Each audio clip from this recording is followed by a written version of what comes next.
Olá, Mães com Fé! Chegamos na última palestra do dia. Eu espero que vocês tenham conseguido ver a palestra da Renata, da Drica. E agora eu vou apresentar para vocês a Lilian Greco. A Lilian, ela é cristã, é psicóloga clínica com mestrado em saúde e educação na infância e na adolescência pela Unifesp. Em sua trajetória, atuou por anos na área de educação especial e reabilitação.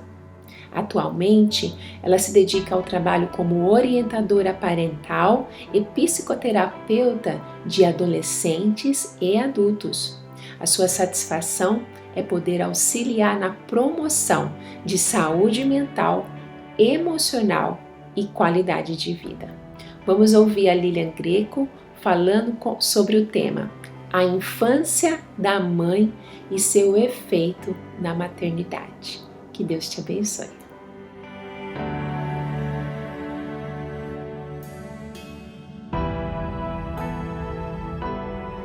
Olá, tudo bem com vocês?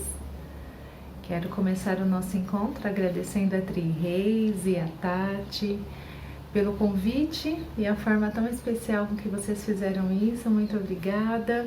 Quero aproveitar aqui para também agradecer vocês pela dedicação, o carinho, o zelo com que vocês têm tratado esse projeto Mães com Fé.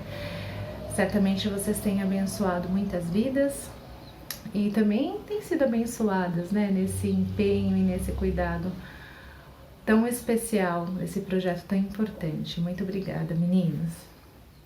Bom, meu nome é Lilian e eu sou mãe do Pedro Arthur e esposa do Eli. Sou psicóloga clínica, sou neuropsicóloga, atuo como orientadora parental e também mestre em educação em saúde na infância e na adolescência. E hoje estou muito feliz em dividir esses minutos com vocês, falando de um tema tão rico para mim, tão caro para mim, porque é muito bom estar ao lado de pais, trocando ideias, trocando informações, auxiliando algumas famílias e também porque é um tema tão presente na minha vida profissional e na minha vida como mãe. E certamente vocês vão, nesses minutos, caminhar junto comigo, entendendo como esse tema também se faz presente na vida de vocês, né? Porque a gente vai falar sobre infância. A infância faz parte da nossa história está presente no nosso dia a dia. Então, muito provável que vocês vão ter a mesma sensação que eu tive quando eu comecei a pensar sobre o tema. E quando eu estava pensando em quais coisas a gente poderia conversar hoje, me ocorreu que é muito recorrente o questionamento sobre o impacto da nossa criação na criação dos nossos filhos, né? As pessoas perguntam muito, né, se tem influência, se a gente acaba repetindo, se a gente acaba fazendo as mesmas coisas, né? E eu já quero começar dizendo que sim, né? A gente tem a tendência de repetir, né? A gente se percebe repetindo na fala, na forma, né? E sim, tem uma influência muito grande, né? Que é uma outra pergunta. A gente faz isso de forma muito natural, né? Afinal de contas, os nossos cuidadores, eles são a nossa primeira referência, né? De relação, de estilo. Então, é natural que a gente acabe reproduzindo isso na nossa maneira de lidar com os filhos, nas nossas escolhas, não é mesmo? Mas eu queria destacar, né, que existe uma preocupação muito grande em relação a isso, mas eu percebo que às vezes as pessoas olham para este tema, entendem que reproduzir um comportamento que a gente aprendeu lá atrás, né? As pessoas acham isso muito negativo, né? E não necessariamente ele precisa assim, né? A gente às vezes repete alguns padrões de comportamentos ou de comportamento que foi muito positivo na nossa vida e que a gente consegue observar essa mesma situação, esse mesmo resultado na vida dos nossos filhos, né? E como eu disse antes, é muito natural que a gente faça isso, porque além de ser uma herança por conta da nossa vivência, da nossa referência, a gente também tem uma herança genética, né? E que a gente vai carregando isso, né, lá no nosso DNA e acaba reproduzindo, né? Quando eu falo de padrões, de criação, de comportamento, eu estou me referindo à parentalidade, que é esse conjunto de formas com que os cuidadores precisam, eles exercem na nossa criação. E hoje, eu achei importante, até para a gente se situar, né, mais ou menos onde que a gente está quando a gente fala de criação, trouxe 4 estilos, né? A literatura, durante um tempo, trazia 2, era muito comum a gente ver 2, né? E depois ela foi ampliando, foi pesquisando mais sobre parentalidade. E hoje não tão recente, né? Mas os mais atuais, a gente percebe 4 tipos de parentalidades que eu queria trazer para vocês hoje. Vale lembrar, né, que eu estou trazendo estilos parentais, né? Mas são exemplos para a gente se situar em que estilo eu me enquadro, mas não cabe aqui nenhum julgamento de qual é o mais certo, ou a gente ficar avaliando se eu estou escolhendo mais esse ou aquele, eu estou mais certo ou mais errada, né? Nós estamos tentando nos encaixar, né? Nos avaliar em outro momento, mas o que precisa ficar claro é que não existe julgamentos, né, nesses exemplos. Então eu quero destacar para vocês esses 4. Quero começar pelo perfil mais autoritário, né? Que é um perfil onde a comunicação era um pouquinho mais reduzida, a questão da disciplina ela é um pouco mais rígida, né, permeada por castigos, até por expressões físicas, né, tem uma situação na relação em que um sempre está certo, que é a figura do cuidador, e o outro simplesmente tem que obedecer e acatar, né? Vou passar bem rápido pelos estilos, tá, gente? Só para vocês terem uma noção. Então essa é a mais autoritária, né, que permeia mais esse campo. Eu falo, você obedece, é assim que tem que ser, sou eu que mando, vai mais nessa linha. A gente tem o estilo negligente, né, que é aquele estilo que os cuidadores vão deixando para depois, vão empurrando, vão postergando decisões, né, do tipo reunião.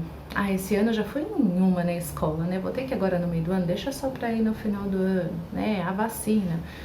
Vamos dar tudo junto depois, né? Não vamos resolver isso agora, não.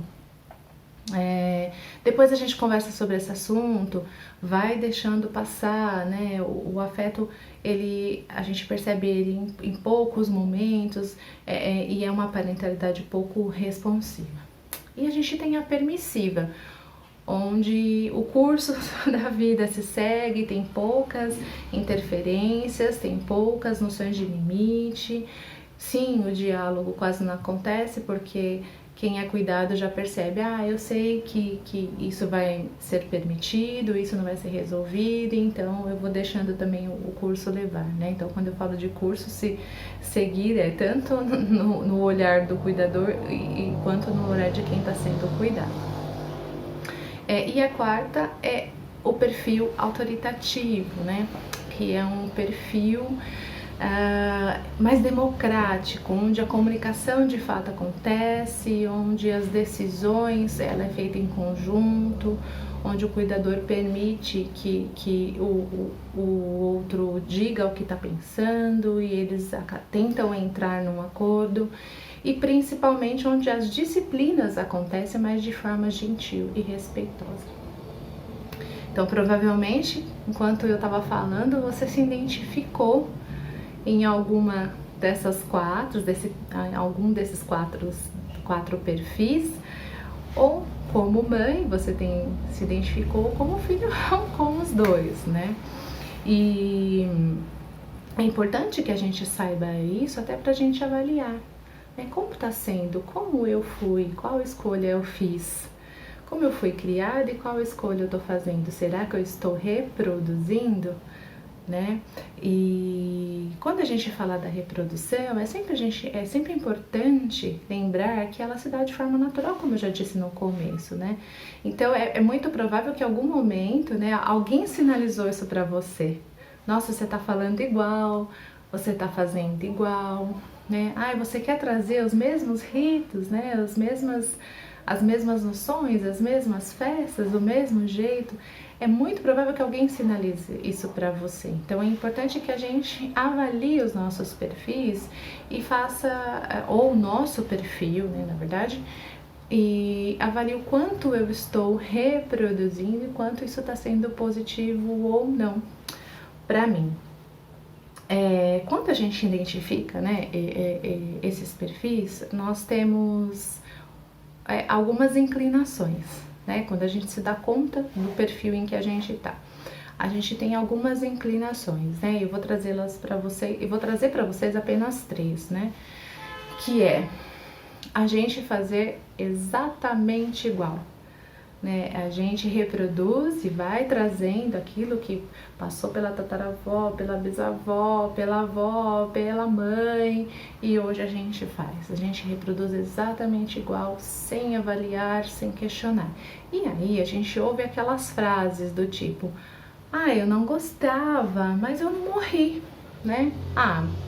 Foi assim que foi feito, mas deu tudo certo, olha quem eu sou hoje, né?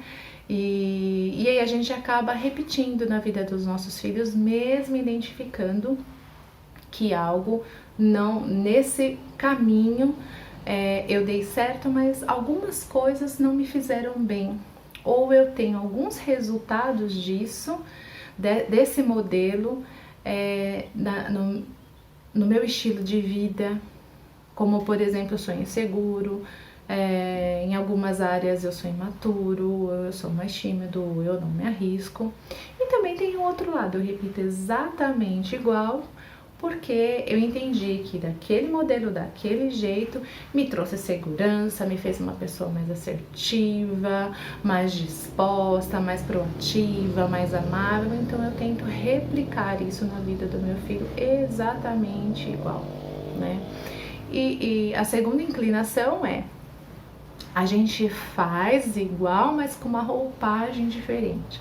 E aí eu quero trazer um exemplo que também é muito comum eu ouvir, né? Mais na figura dos adolescentes, ou dos pré-adolescentes, né? Que eles reclamam muito de como os pais acabam expondo o dia a dia, falando de coisas deles, né? Principalmente as meninas, quando vão menstruar ou quando menstruam.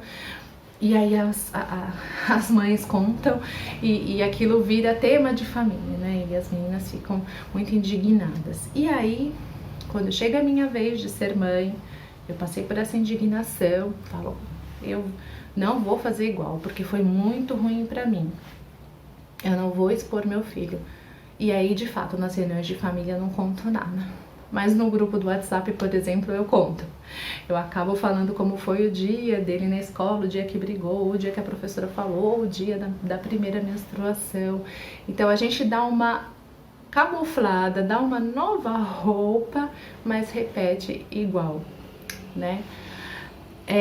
E a terceira inclinação dependendo do impacto que teve na minha vida, eu quero fazer totalmente diferente.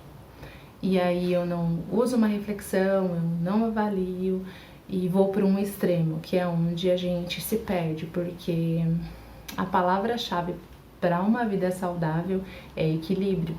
Então, quando eu tenho essa inclinação de querer fazer totalmente diferente, sem avaliar, sem pensar, poxa, tal coisa não foi muito boa, mas eu posso dar uma modelada para caber, né? Não preciso fazer igualzinho, né? Se eu não faço essa avaliação, se eu não faço esse percurso, eu perco o equilíbrio, né? E tudo que é decidido de forma extrema é fadado a gente ter resultados mais difíceis, mais complicados e não tão positivos, né? Bom, Lilian, você falou tudo isso, e por que eu tenho que pensar nessas inclinações, né? Porque quando eu paro para pensar no meu perfil, a forma com que eu fui criada e as minhas inclinações, isso me facilita a lembrar que eu preciso fazer escolhas na minha criação, no meu formato, né?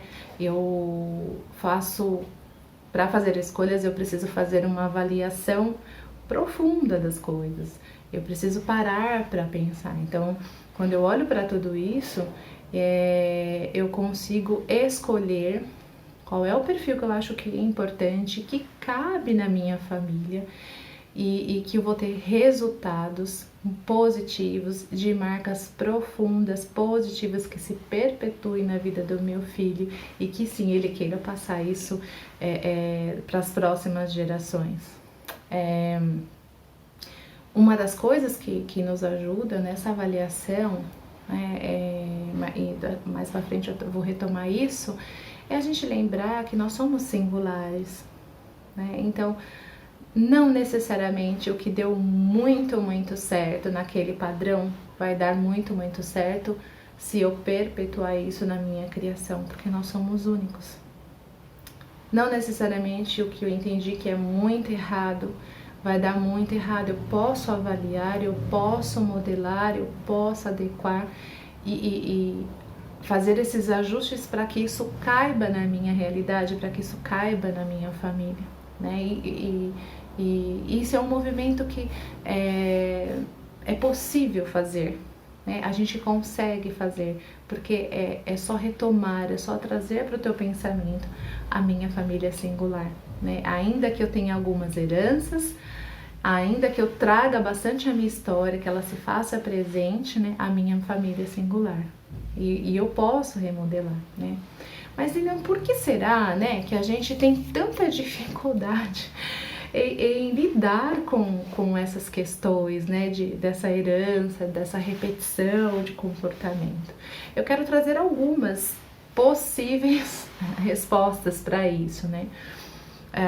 Uma das coisas é o medo de enfrentar o novo, né? Então, mudar o que eu tô entendendo que funcionou, apesar dos percalços, ou que eu tô entendendo que funcionou muito, muito bem, mas que não tô conseguindo ajustar, traz o medo, porque é novo, né? E trazer o novo para nossa vida nos dá insegurança, né? Porque quando você pensa em algo novo, você pensa, vem logo e se, né? E se não der certo? E se isso vai demandar outras coisas? Então a gente acaba tendo receios de mudar os padrões, receios de inserir coisas novas, né?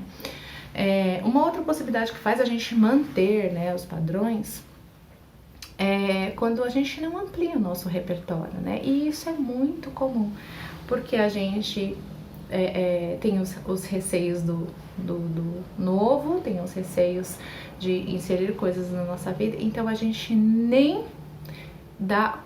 se oportuniza a experimentar, a entender, a conhecer outros estilos, outras formas, outros modelos, e a gente se limita.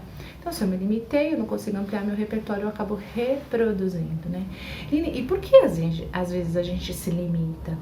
Algumas famílias, por exemplo, se limitam, né, e ficam reproduzindo exatamente porque é uma família tão junta, tão unida, né, e que o que o outro fala é tão importante, o que o outro vai pensar sobre mim é tão importante, que eu tenho receio de mudar, receio de uma rejeição, receio de ter que me explicar, receio de ter que justificar. Quando eu falo sobre isso, eu gosto bastante de trazer um exemplo muito prático, e é um exemplo pessoal, né? De quando eu tive meu filho, né? A minha família gosta muito dos chazinhos, né? E eu também gosto muito dos chazinhos. Mas durante o período da vida do Pedro, eu decidi que não entraria o chazinho, nenhum açúcar. E eu entendia todas as justificativas da minha família, que de geração em geração vinha a história do chazinho e também do açúcar, né? Eu entendia tudo isso, mas eu também entendia que eu tinha as minhas justificativas para não querer naquele período nem o açúcar e nem os chazinhos. E sim, foi muito difícil ter que justificar para as pessoas por que eu não queria, né? Porque às vezes as pessoas não se contentam em entender. A mãe decidiu que não, né? Os pais decidiram que não, as pessoas indagam bastante. E aí eu me vi nessa situação de ter que explicar o porquê que eu não queria. E aí, assim, a gente tem que mobilizar dentro da gente muito afeto, muito equilíbrio. E sim causou estranhamento para muitos, né? A minha família gosta de fazer chupeta de bolacha, não sei se alguém já viu isso, né? E o meu filho não teve isso, porque eu não queria açúcar na vida dele, né? E aí, como justificar isso? Eu quebrei um padrão de que os bebês têm esse contato, né? E foi fácil para mim? Até uma parte, sim, porque eu estava decidida, né? Aquilo fazia muito sentido, tinha um significado forte a minha decisão, né? Mas por outro lado, eu tenho que me explicar, imaginar que as pessoas falam, nossa, quanta besteira ou coisa parecida, foi a parte que foi mais difícil, né? E monitorar, né, a avó para que quando eu bobeasse não tivesse um docinho por aí, né? Então, às vezes, a gente não muda o nosso padrão exatamente por receio de ter esses impactos ou de ser rejeitado na família. Bom, isso são algumas explicações pelas quais a gente não muda, né, esse nosso padrão de comportamento. Thaline, agora você me contou tudo isso, e o que a gente faz? Tem solução? Né? Como a gente faz esse caminho ficar mais curto e mais tranquilo pra gente, né?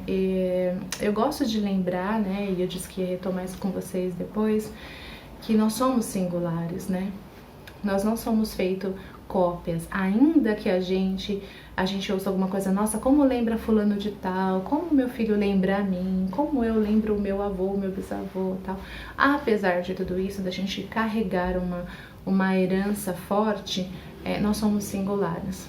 Então, quando eu pensar no meu estilo para criar, é importante lembrar que a minha família é singular, né? E que eu posso sim repetir, mas dar um comportamento que vem desde sempre e dar uma roupagem nova, né? Mais atual, que caiba no meu contexto, que faça sentido para minha família, né? Ou eu posso decidir não repetir o padrão que era resolvido as coisas lá atrás, por exemplo, disciplina, que é uma das queixas que eu mais recebo.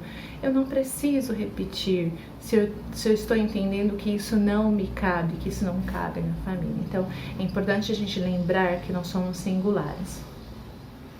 Outra coisa é lembrar que os padrões, eles não são obrigatórios, mas eles são possíveis de ser avaliados e cabe a modelagem, a remodelagem, como eu tenho dito desde o início, né? Então, quando eu entendo que eu não sou obrigada a repetir, eu consigo ampliar meu horizonte e falar, bom, se eu não sou obrigada a repetir, mas eu preciso dar uma continuidade na criação. O que eu vou inserir na minha criação? E aí é a terceira sugestão. Fique aberto, esteja aberto para ampliar o repertório, né? Porque para inserir coisas na minha criação, situações novas, propostas novas, eu preciso conhecer. Para conhecer, eu preciso estar aberto. Então, se abra para novos momentos, para outros conhecimentos, avalie e veja se também os novos cabem na sua família, cabem no seu contexto familiar. E se te deixa tranquilo inserir isso nesse momento, né? Se isso te traz paz. E algumas perguntas que eu acho que é importante, né? Pensar, bom, eu tô vendo esse meu estilo parental, como eu tô lidando com isso? Tá me causando algum desconforto? Opa! Desconforto é sinal de que alguma coisa não está andando bem, eu tenho que parar para pensar. Então, sempre avaliar e pensar como eu estou lidando com esse estilo que eu escolhi, né? Como eu estou tendo, como os meus filhos estão demonstrando, né, a recepção, como eles estão sinalizando que estão recebendo essa minha forma de criar e essa minha decisão nesse novo padrão, nessa repetição do padrão, né? E pensar assim, se perguntar, Por que eu tomei essa decisão? Né? O que me motivou a tomar essa decisão? Né? Isso tudo cabe dentro de uma avaliação. E uma coisa que eu sempre peço para os pais com quem eu converso, até com os meus pacientes, faça sempre a pergunta: isso faz sentido para mim? Ou estou somente reproduzindo? Porque se eu estiver somente reproduzindo, eu não vejo sentido. Eu não consigo colher bons frutos, porque entra no tanto faz. Se eu estou reproduzindo, não tenho objetivo, quero chegar onde? Então sempre a pergunta: faz sentido para mim? Sabe a minha história? Fazia sentido para mim inserir açúcar na vida do meu filho? Não. Naquele momento, não. Tá, então eu não inseri. Então, faz sentido para mim repetir toda uma história? E eu trouxe um exemplo de uma vida prática, mas eu tô dizendo de coisas mais sérias. Mais sérias não, de coisas mais amplas. Questões morais, ritos, né, algumas práticas. Então, é uma pergunta que nos ajuda muito a nos nortear, a estabelecer um novo momento de criação e de parentalidade. E a última coisa, né? Desenvolva estratégias. Pense em estratégias. Lilian, existe uma parentalidade perfeita? Claro que não, né? Mas existe estratégias saudáveis que pode levar a sua família a ter tranquilidade com a parentalidade que você escolheu para ter na sua vida e na vida dos seus filhos, né? E ainda em desenvolver estratégias, faça isso de forma gradual, né? Poxa, Aline, eu pensei em tudo isso, amanhã já estou fazendo diferente. Não sugiro a você que você faça assim, né? Faça de forma gradual, né? Porque tudo que a gente decide de forma rápida, súbita, a gente não pensa, a gente não avalia, a gente não reflete. Então, faça uma reflexão, faça as mudanças de forma gradual, entre em contato com alguém que você fala: poxa, podia ser o meu mentor nesse sentido, né? Alguém que pode me ajudar a ampliar, né, essa minha percepção de criação, alguém que você acha que vai contribuir para as suas decisões e para esse novo momento que você quer seguir, elaborando estratégias novas e saudáveis para a criação. E tem uma outra coisa, às vezes é muito difícil, sabe? A gente nortear e decidir um estilo parental pra gente, né? Porque a gente de fato teve alguns impactos marcantes e falar disso às vezes é ruim, às vezes machuca, às vezes é muito confuso e a gente não consegue fazer isso sozinho. Então a minha sugestão é que você procure ajuda.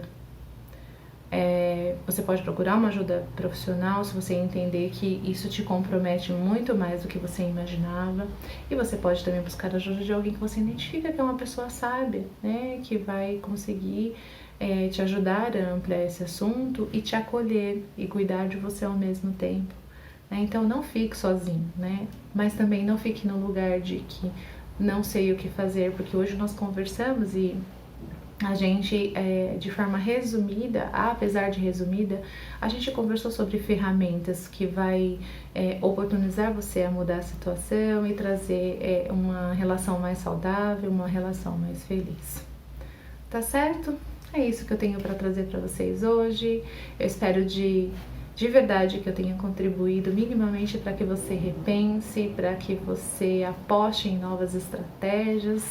E desejo do fundo do meu coração que você desenvolva uma parentalidade saudável, criativa, que a sua família se sinta abençoada com as suas decisões, que você se entregue para ser guiada por Deus também nessas novas decisões, que você encontre pessoas para te ajudar, que seu lar seja muito feliz e que vocês tenham vida em abundância e vidas saudáveis. Um beijo para vocês. Qualquer dúvida, eu estou no Instagram, meu e-mail é psicogreco, gmail.com. Estou à disposição para tirar as dúvidas que vocês tiverem. Um abraço para vocês, Deus abençoe e até a próxima.